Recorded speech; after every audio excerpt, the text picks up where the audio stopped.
This is Obsidian ASMR.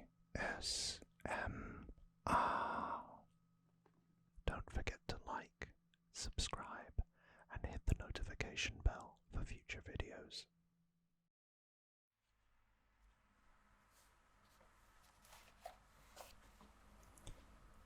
Hi, and welcome to Obsidian ASMR.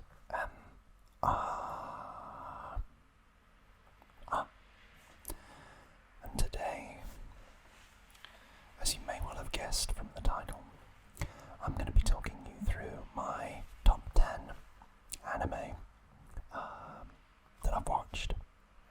Not to say that there aren't fantastic anime that I haven't watched, but truth be told, it gets a little harder for me to not only pick what to watch, but also to carve out the time to get through a whole series.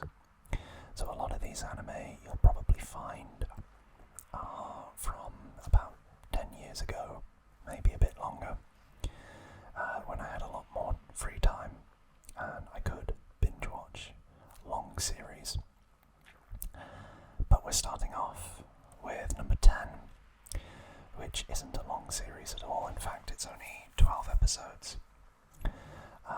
And there was a movie that they did later on, which was kind of in the continuity, but it was a little bit different. But it is No Game and No Life. And this, as we can see on the back, is about a tag team brother and sister duo known as Blank, that are famous on the internet for their incredible game playing skills. So it's actually a tandem of Sora and his stepsister Shiro, but they've been getting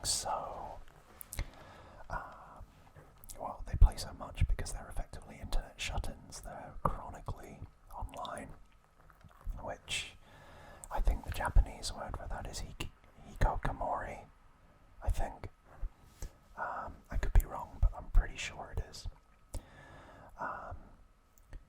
But yeah, they basically rarely leave their house without suffering panic attacks. And this leads to them being transported into a chess match against Ted. And they go on these kind of like game-related adventures within this virtual world to try to become the king and queen of the area. And I forget what it's called, to be honest. I haven't watched this in a long time. But yeah, that's Sora, that's Shiro, and that's Ted, from what I remember. And this lady is like an angel in the game universe, and this one is like a half human, half dog, I think, from what I remember. But as it says at the bottom here, now in a world where the outcome of games determines the fates of both civilizations and species, they must defend humanity in the ultimate challenge, vying against a host of otherworldly competitors for the right to rule them all. But if they fail, it means slavery or destruction for all mankind. No pressure, of course. Can two misfits who can barely handle their own lives somehow rise to the occasion and save the human race? Who knows?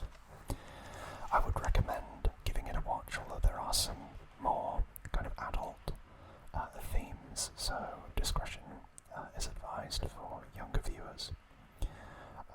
It's quite short, it's quite funny, and there's a charm about it that I think makes it a bit of a cult classic. But it just makes my top 10. So we move on to number 9 on my list. Now this one is a long one, and that is Fairy Tail. So we've obviously obviously got Natsu, Dragneel, Happy, Grey, Filibuster, Lucy, Heartfilia, and Urza, Scarlet. I do remember this one because I watched a lot of this. Now this started in 2008 or 2009, I believe, and it was one of the first things that was actually available on Netflix, and I remember being told at the time to watch it as it came out, but I didn't until, oh god, probably about 6 years later when I first started watching, and this is a long anime, not the longest, that's probably Gintama or something like that, but I like it. It's reminiscent of Dragon Ball Z, but it's quite funny, it's quite quirky, I like the characters, and they do build on the core set, and it follows basically the Fairy Tale Guild of Wizards as they go about their journey through the Fiore Kingdom. The protagonist is of course Natsu, who has a odd origin story, or a mysterious origin story, I should say. But he does end up making the difference in most fights, and you see quite a lot of character growth, and he has the ability, like all of these long-running anime series, to befriend his enemies and his fallen foes. And you see that through people like Luxus and this guy who, I forget what his name is, as they go along the way, and I can remember some of the arcs, like the Grand Wizard Tournament, and when they go to a parallel universe and meet their counterparts who are like contrary or contradicting versions of the characters that we know. But I always found it quite charming after I'd actually given it a go and given it some time. A lot of my friends from that period of my life also watched this, and I remember going on a holiday with them to like an Airbnb down on the south coast, and we watched a little bit of this. Even my one friend, one of my best friends who's not really into anime, watched quite a lot of Fairy Tale. So I think it has got that kind of general appeal and charm, kind of gateway anime into the genre, but probably not the best. We'll get to the best in a little bit. So that's my number 9. I still haven't finished it, but I got pretty far, up to the Fairy Tale Zero arc, and Igneal and people like that. Probably not doing the best description of it right now, but this is a show that I could make ASMR videos on, and go through the episodes and what happens, because it's long enough. I know that some of you are commenting about that when I finish up with Dragon Ball Super, so if you like that idea, let me know down in the comments below. Number 8 is one of my all-time favourite anime movies, which is Mamoru Hosoda's The Girl Who Leapt Through Time. This was when I was younger.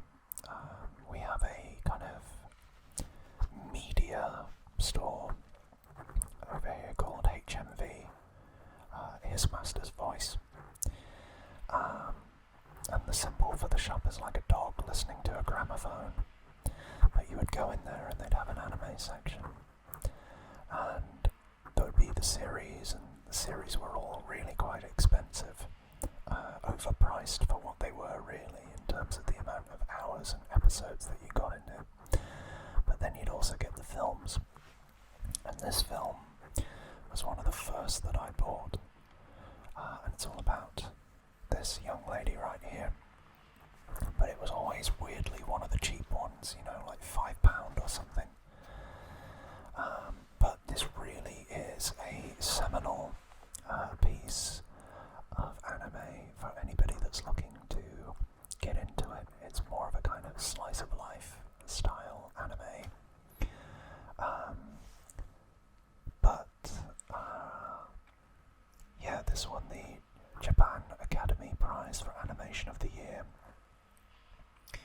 and it follows Makoto Kano, who discovers that she can time jump or leap back through time, and she uses it quite negligently, not realising that she only has a set amount of jumps that she can perform. So she uses it, as it says there, to get herself out of embarrassing situations, to sleep in late, and retake tests, but doesn't think about the negative side effects on the people that she cares about. It's a really heartwarming story, and one that I keep finding myself coming back to, with strong, I'd say, moral lessons about always being, trying to make the best informed decisions and doing your duty and those kind of things. Or at least that's what I got out of it. And I think the film is, as it says in this first paragraph there, it creates engaging characters, which seems to be an appeal of this director. I don't think I've watched any of his other films, but off the back of this one I definitely should research those and try and find some more, because I always thought that this was as good as another very famous director that we will get to in a bit, but I'll wrap this one up in a second. Sorry, I'm waffling, but you get this nice collector's edition style thing and an art book with it, because it's more of a kind of interview.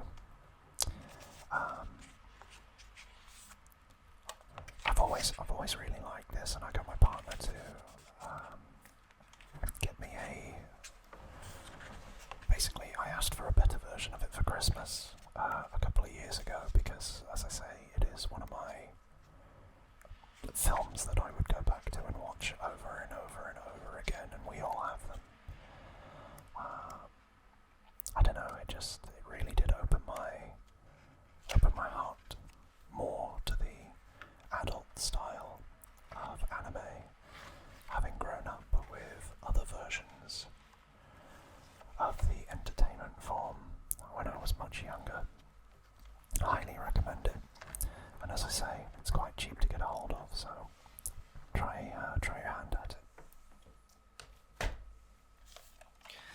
Next is another film, which is number 7 on my top 10 list, and I went and actually saw this in the cinema when it came out in 2016, and that is Your Name, a film by Makoto Shinkai, which, ironically, Makoto is the name of the heroine in the previous film. The film follows these two characters who seem to be taking over each other's bodies when they go to sleep and having to live each other's lives, and they can't quite figure out why. So they end up journaling what's happened in each other's lives to help each other pick up where the other left off, if that makes sense. But it's a very heartwarming film, and it was really, really popular when it came out. So it's Mitsuha and Taki. Mitsuha, I believe, is the country girl, whereas Taki, I think, is the boy that lives in the city. But I won't spoil it, because the swerve in the film you really aren't expecting. But if you pay attention, it's always been there from the start. Highly recommend it. Again, I watched this quite a bit. And there's, if you go to certain parts of Japan, there's a very famous staircase scene in this that a lot of tourists now like to go and reenact. place in Tokyo. So, yeah, number 7 on the list is Your Name. Number 6 is more of a risky one, but it's Food Wars Shokugeki no Soma. So, the protagonist is Yukihiro Soma, and you've got Erina-chan and Megumi, and the Aldini brothers, and Nikumi. I forget what these are. That's Alice. I watched this initially when it started airing back in 2013, and it was a bit shocking, but it was a good story, and again it followed that same kind of path as most of these protagonist-led anime, where you follow Soma, who is an outcast, or rather not a high-born chef like the rest of them, on his path to become the ultimate master in cuisine and culinary studies. So, what I will say is, it really, really emphasizes the sensations, shall we say, of the food that Yukihiro Soma produces. And in a sense it's quite touching because his driving force is to be as good of a chef as his father, which I can't remember what his name is, but obviously it's Yukihiro.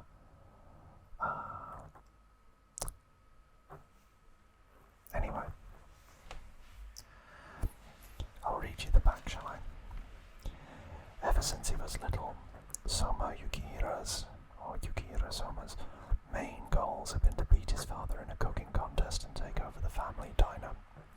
That's why when his dad suddenly announces that he's shutting the restaurant down and sending Soma to cooking school, Soma is shocked. However, Totsuki Academy is no ordinary cooking school. This elite institution is filled with culinary giants like Erina God-tongued Nakiri, who does her best to keep a lowly short order like Soma from even making it inside the door. However, if the snobs can dish it out, Soma can serve it up, and when he learns that only a handful of the students manage to graduate every year, he swears that the only way he'll leave is as number 1 in Food Wars.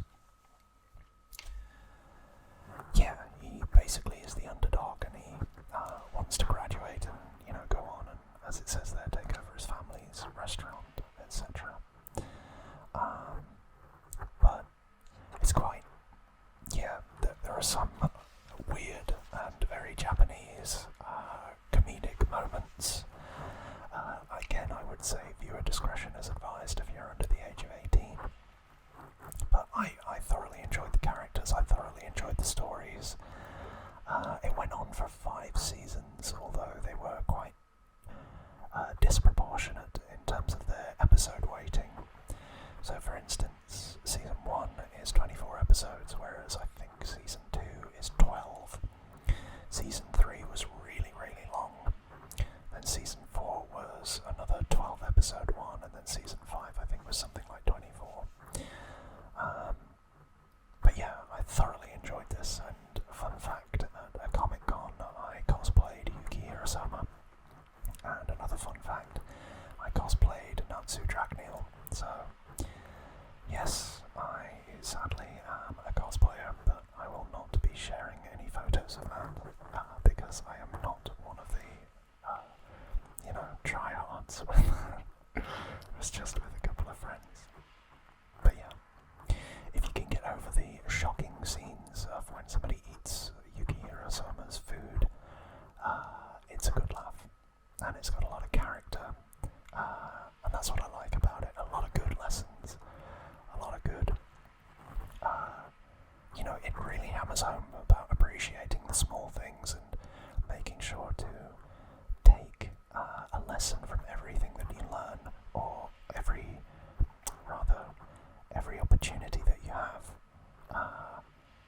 there is something that you can pick up and you can learn and you can add to your knowledge bank, and that's a really important lesson. But yeah, that is number 6.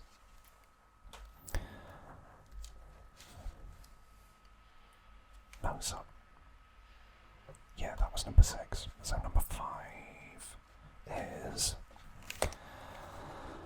of course, it was going to be Death Note with Light Yagami, L, and Ryuk.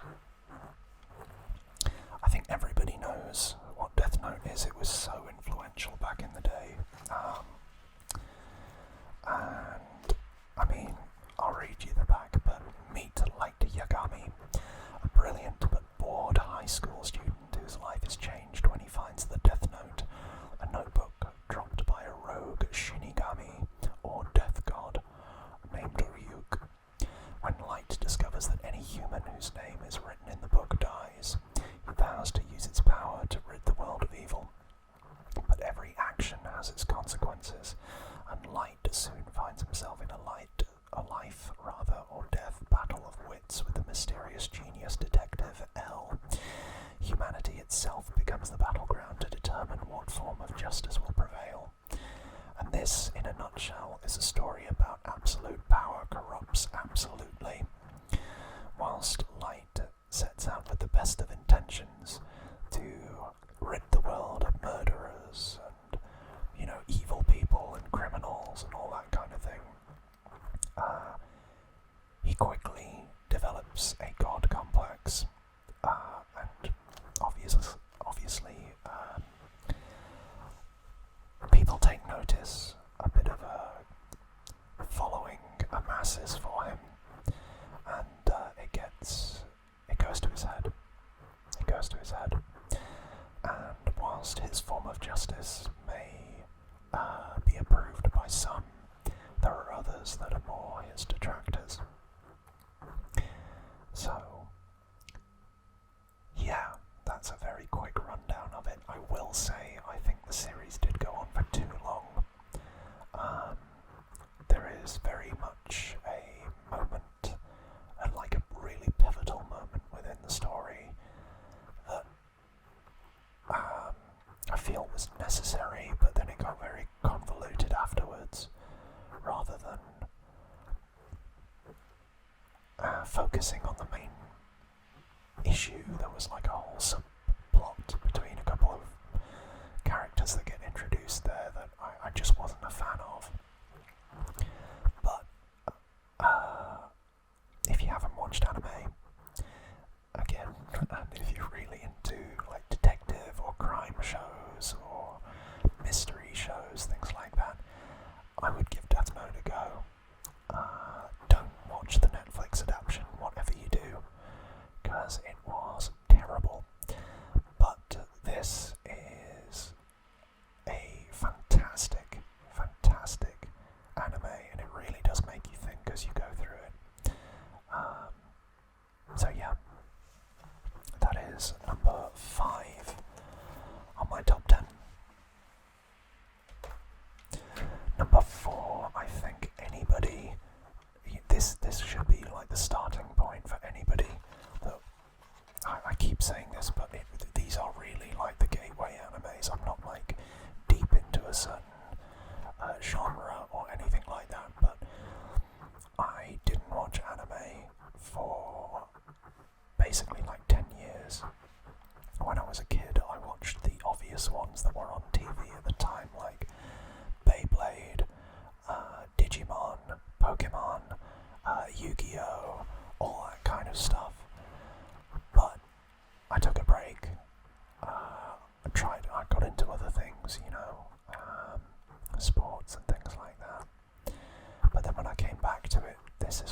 Spirited Away, but this is my favourite, and it follows Sophie, Howl, and his moving castle, based on a book by a Welsh author, which is very interesting and poignant for me that an animation company from the other side of the world would take a story, and a lesser-known story by a British or Welsh author, and turn it into such a compelling film. And the voice cast is actually familiar for those that like Batman, because Howl is voiced by Christian Bale. That's a fun fact for you. But to read you the back, Howl's Moving Castle is the latest masterpiece from Oscar-winning director Hayao Miyazaki, and he won that Oscar for Best Animated Film with Spirited Away. It follows the story of young Sophie Hatter, a girl destined to lead a dull life as a hat maker. She resigns herself to her fate, but fate has other plans for her. Sophie's life is thrown into turmoil when she is literally swept off her feet by a handsome yet mysterious wizard named Howl, subsequently transformed into a 90-year-old woman by the Wicked Witch of the Waste. She embarks on an incredible odyssey to lift the curse and finds refuge in Howl's magical moving castle. Yeah, the Welsh author is Diana Wynne-Jones, and the voices that are in this are Gene Simmons, Christian Bale, Lauren Bacall, Blythe Danner, Emily Mortimer, Josh Hutcherson, and Billy Crystal. Billy Crystal plays the spirit of flame that inhabits Howl's moving castle, Calcifer. I won't give too much more away, but you really, really, really need to watch this film if you haven't already.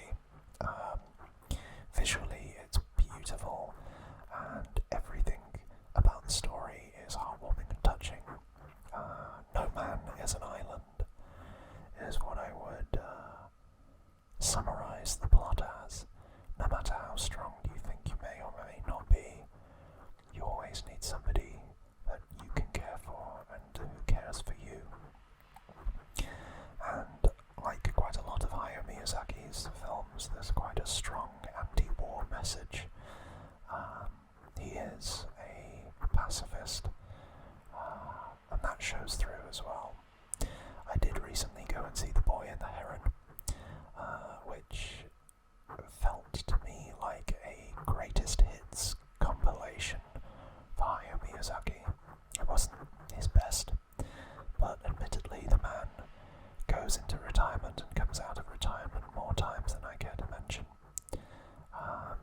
Who am I to critique him? He has put out some absolutely magnificent pieces of work, and this, to me, is the pinnacle. So now we move into the top 4.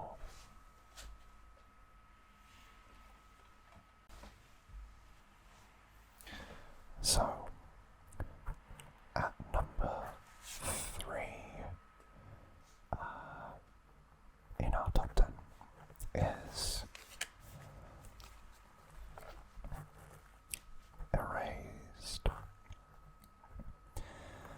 I watch a lot of murder mystery and documentaries. I guess my partner has kind of got me into this kind of interest in the macabre. Not too much. I'm a bit of a softie, but you know, like where the Netflix documentaries or on the Crime Channel, that kind of thing. And the reason why I say this is because Erased follows a 29-year-old by the name of Satoru Fujinuma, who comes back to his apartment to find that his mother has been killed. But he has, as it says here, a secret ability called Revival that allows Satoru to go back in time and prevent life-threatening incidents from happening.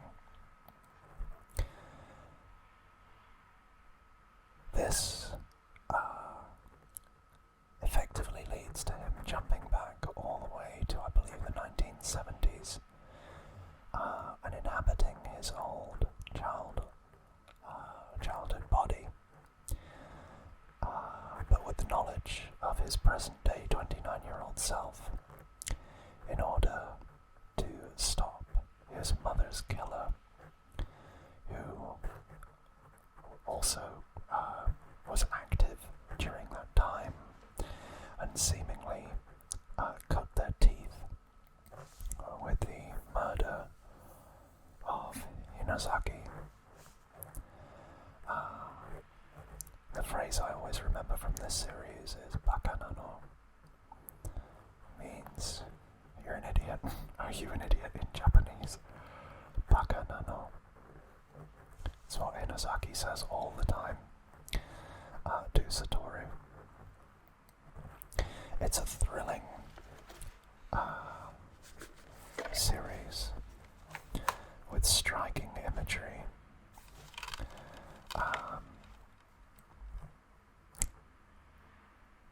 And it's yet again one of those kind of like time traveling escapades, but it's really, really good. I first watched this in university with an anime society, and I was hooked. After the first couple of episodes, I had to go and watch it by myself on Crunchyroll. So I would strongly recommend this series. It's not very long. I think it's only about 20 episodes. No, it's only 12 episodes. So it's a very short anime. I should have known that. But thoroughly enjoyable, and I would wholeheartedly recommend you give it a go. And hopefully we save Hinazaki. Thumbs up for Hinazaki. So now my top two. This is going to be interesting because I'm sure you know one of them, and I am very, very sure that the majority of you will have never heard of the other one. I will say before I get into this that of course I've taken Dragon Ball out of this top 10 list because it would obviously be my number one. That was the big one that I watched when I was very, very young. But not in this circumstance. It's disqualified from the Anime of Power tournament that we have here, to coin a phrase. So here we go. At number 2.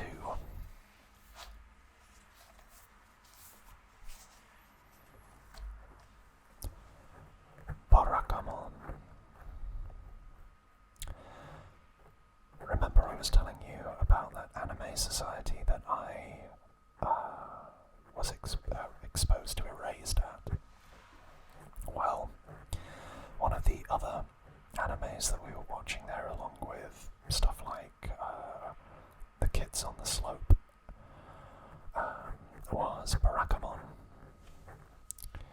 And this is again only about 12 episodes, but it really holds a special place in my heart, because it encapsulates quite a lot of the reasons that I personally fell in love with Japan and Japanese culture. So, as it says here, it takes an island to raise a man. After an unfavourable critique drives uptight younger calligrapher Sai Handa past his breaking point, his parents decide to ship him off to Japan's Goto Islands to cool off. But instead of a peaceful paradise, Handa discovers a village full of quirky characters with little regard for personal space. On top of that, Handa's temporary apartment has already been claimed as home base by the village elder's granddaughter, Naru, who is this little lady right here, and this one, who has a knack for getting into trouble. Will Handa ever be able to redeem his impulsive misdeed? Will he ever be able to write like the masters? Will the village kids ever learn to knock first? Barakamon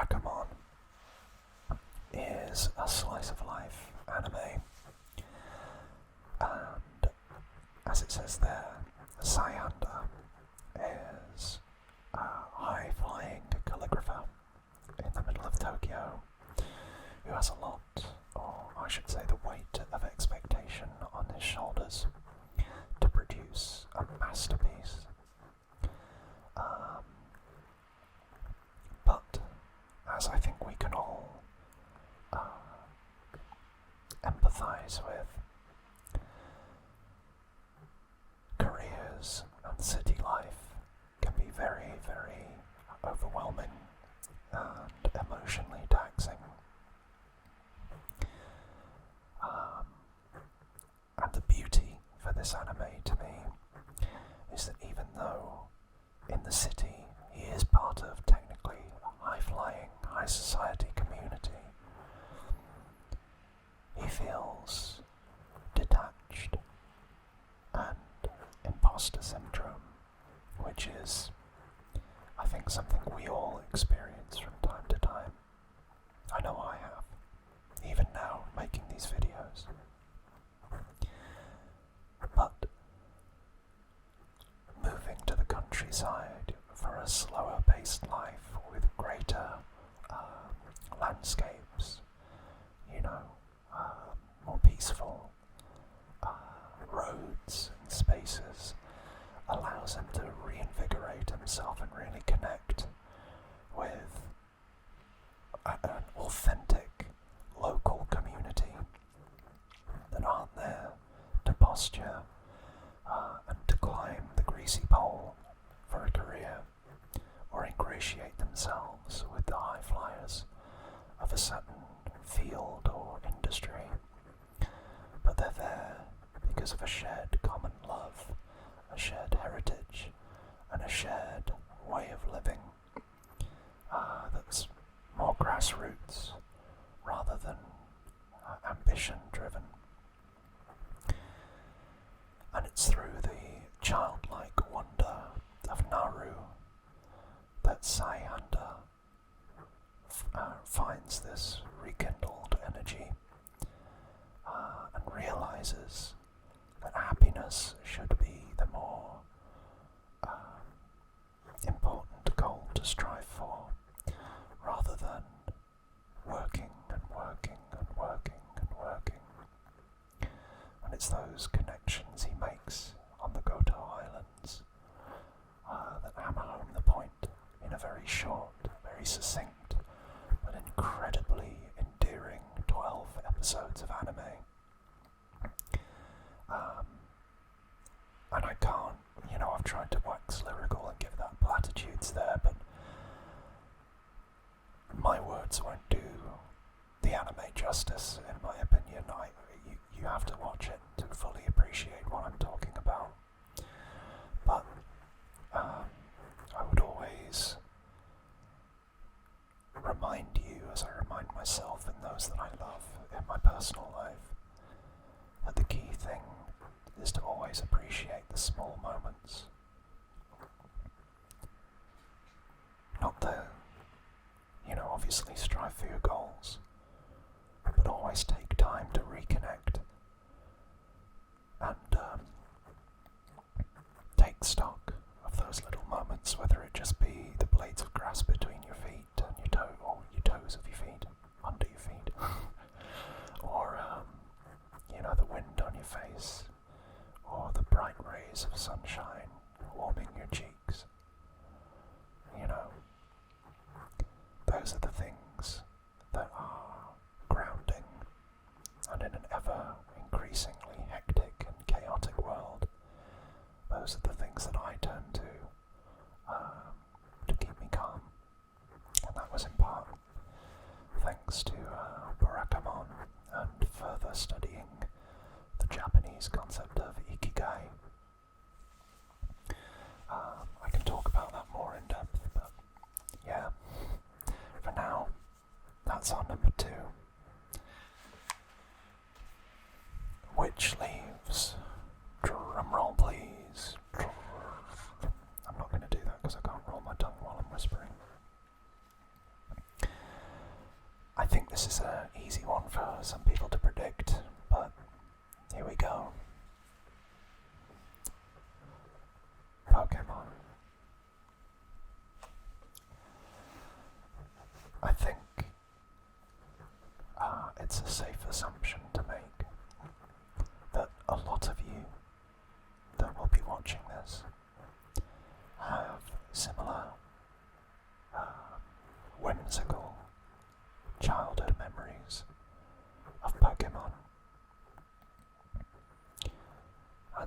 sense of adventure and innocence that came along with the series. It truly was, for many, their first experience of anime, and probably the one that's stayed with them for the longest portion of their lives. Nostalgia is a very, very powerful emotion, and I, for one, and I've said this before, always find it comforting to look back and see how far you've come, but also to not forget who you were and who you've been along the way and along the journey. I'll share some very personal tales with this one. One of the first films I went to the cinema to see was Pokemon, the first movie, which I believe was released in 1999 or 98. Could even have been 1990. No, it was 1998. I was very, very young when that came out. And my dad isn't one for movies, really. He's not one for cinemas. But it was one of those really special memories as a child to go to the local cinema that's still open to this day,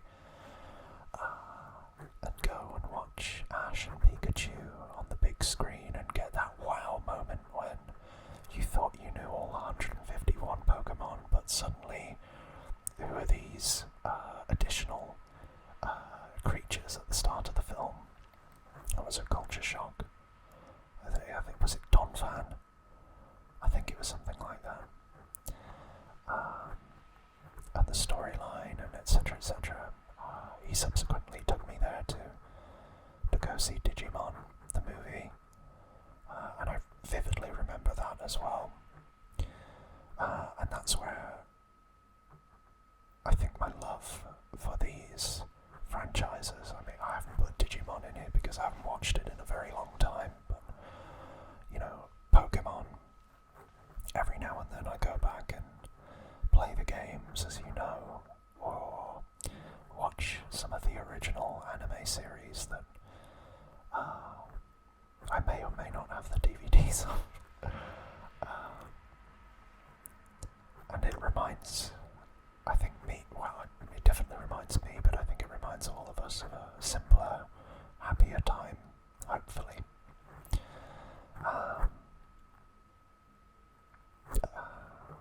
I guess the word that comes to my mind is pure. It was just happiness, no worries, it was just pure.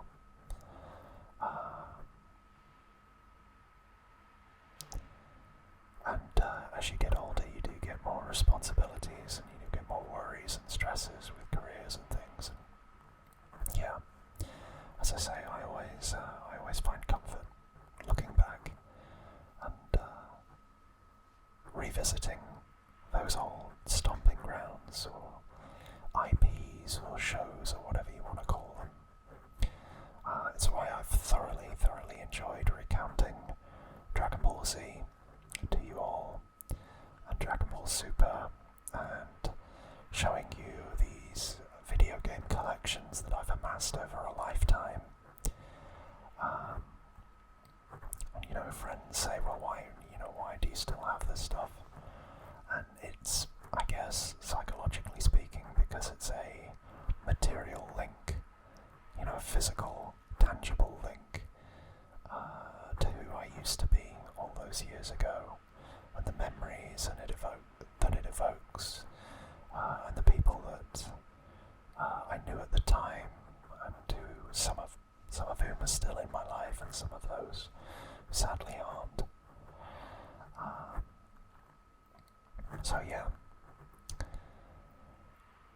I know I haven't really talked about Pokemon there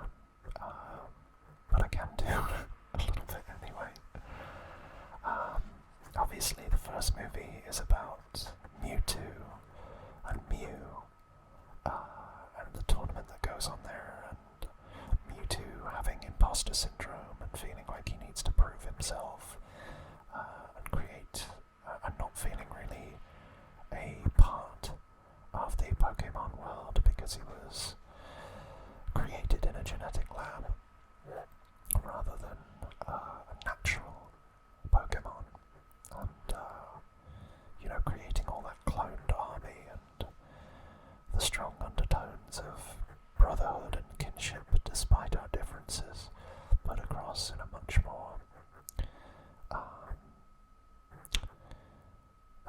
palatable way for a younger audience. An important lesson that despite our differences, there's a lot of similarities, and it's about embracing those differences and respecting those differences, but also appreciating and understanding our similarities and, not forgetting those. And I think that's a very important lesson for the modern world, if I do say so myself. Pokemon the movie 2000 was about Lugia, the guardian of the oceans, as well as the legendary birds of Moltres, Zapdos, and Articuno. And that had much more kind of environmental themes, protectionist themes, running through it from what I remember. And that was obviously in the Orange Islands, and the tagline was "One person can make a difference." I think I went to see this in the cinema as well.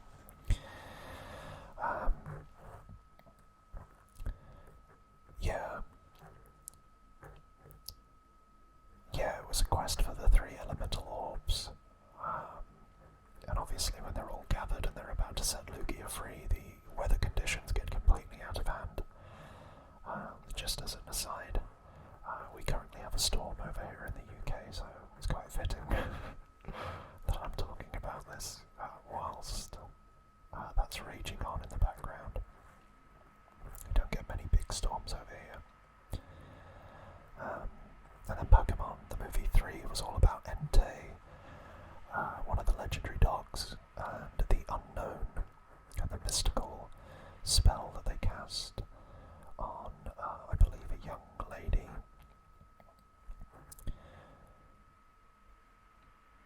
Greenfield, the once beautiful town, but the unthinkable happens when Ash's mother is kidnapped by the powerful Entei.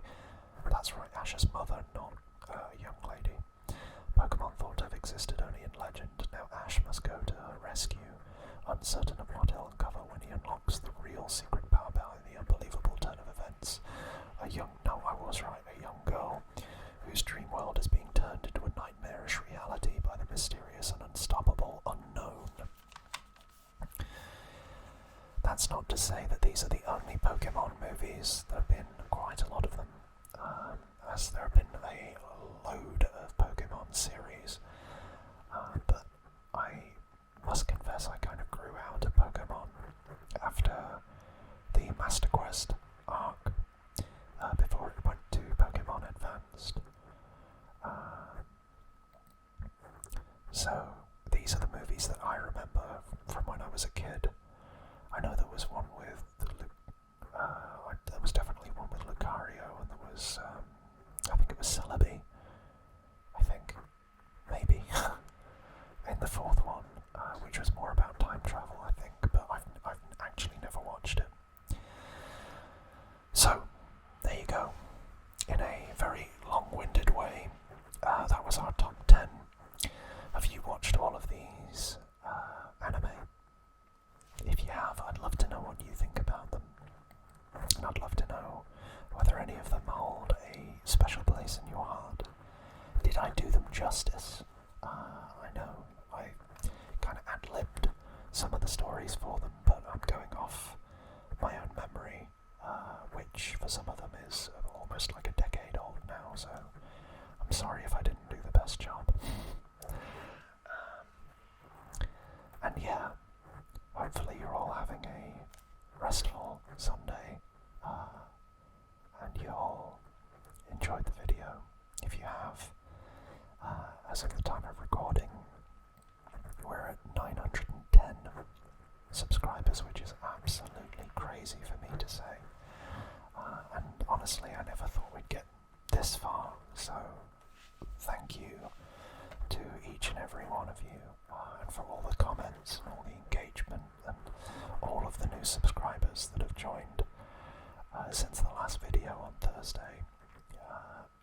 I appreciate each and every one of you, I really, really do.